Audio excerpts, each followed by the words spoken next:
દરમિયાન general board પહેલા કોંગ્રેસનું વિરોધ પ્રદર્શન, જંગલેશ્વર ડિમોલેશનની તપાસની માંગ સાથે ઉગ્ર રજૂઆત, રસ્તા અને ગંદા પાણીના મુદ્દે કોંગ્રેસનો હલ્લાબોલ, વિવિધ બેનરો સાથે કોંગ્રેસના કાર્યકરોનો મનપા કચેરીમાં વિરોધ, મેયર અને કમિશનર વિરુદ્ધ લગાવ્યા નારા, પોલીસ અને કોંગ્રેસના કાર્યકરો વચ્ચે સર્જાયું ઘર્ષણ, કોંગ્રેસના અનેક કાર્યકરોની કરાઈ અટકાયત, જંગલેશ્વર ડિમોલેશન વિવાદ તેમ રાજકોટના અનેક પડતર પ્રશ્ન મુદ્દે કોંગ્રેસના કાર્યકર્તાઓએ આજે હલ્લાબોલ કર્યો।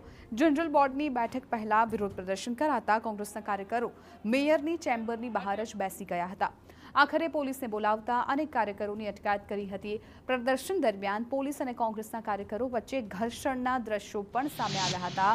અનેક કાર્યકરોને ટીંગાટોળી કરીને બહાર લઈ જતી નજરે પડી હતી। આ સમગ્ર મામલે કોંગ્રેસ નેતાઓએ ગંભીર આરોપ લગાવતા કહ્યું હતું કે દર વખતે ભાજપ પોલીસને હાથો બનાવે છે। આખરે સમસ્યાઓ અંગે શાસક પક્ષને સવાલ ન પૂછી શકાય તો બીજા કોને પૂછી શકાય તેવું કોંગ્રેસ કહી રહી છે।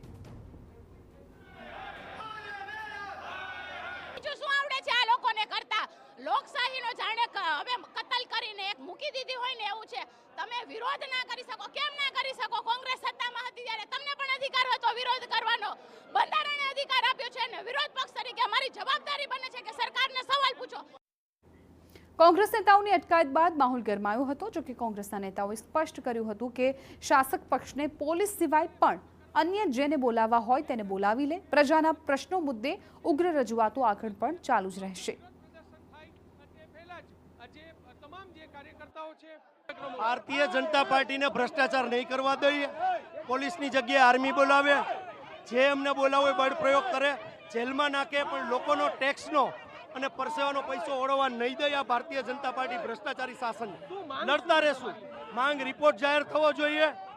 પાણી છે ગંદુ પાણી, એ ગંદુ પાણીનો નિકાલ થવો જોઈએ। રોડ રસ્તા, આરોગ્ય ક્ષેત્રે અનેક આવી સુવિધાઓ જે છે જે ભારતીય જનતા પાર્ટી નથી આપી રહી, માત્ર વ્યસ્ત રહી છે, એનો અવાજ બનીને અમે વિરોધ કરી રહ્યા છીએ।